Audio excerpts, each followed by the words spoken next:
आपने प्लास्टिक के स्टूल तो देखा होगा, उस पर बैठे भी होंगे और ये भी सोचा होगा कि आखिर उन स्टूलों के ऊपर बैठने वाली जगह पर छेद क्यों होता है।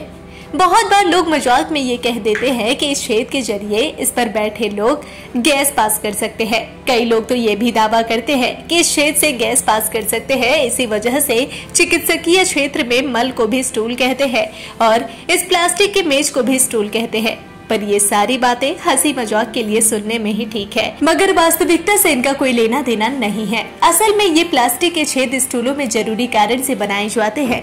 प्लास्टिक के इन छेदों को बनाने के पीछे 3 प्रमुख कारण होते हैं। सबसे पहला कारण होता है स्टूलों की मजबूती को बढ़ाना।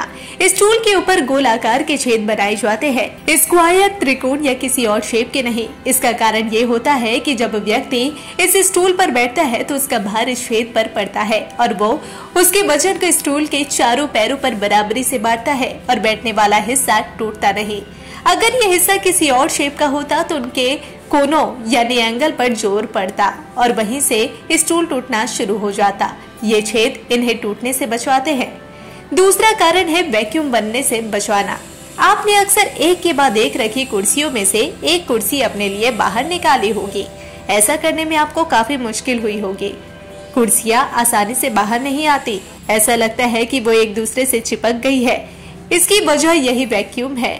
स्टूल में ये छेद इसी कारण से बनाया जाता है। छेद होने से जब उन्हें एक के ऊपर एक रखा जाता है तो उनके बीच में वैक्यूम नहीं बनता, जिससे वो आसानी से बाहर आ जाते हैं। प्लास्टिक के स्टूल में छेद बनाने का तीसरा महत्वपूर्ण कारण है उंगली अंदर डालने में सहूलियत। स्टूलों पर छेद बनाया जाता है जिससे लोग उंगली उसमें डालकर उसे उठा सके। पर यह इंजीनियरों की भी तारीफ करने योग्य एक बात है। अगर छेद को बड़ा बनाया जाएगा तो स्टूल जल्दी टूट जाएगा। अगर उसे ज्यादा छोटा बनाया जाएगा तो उसमें उंगली नहीं घुसेगी। इस वजह से छेद का साइज भी काफी सोच समझ कर डिसाइड किया गया है। Bureau report, digital Khabrilal.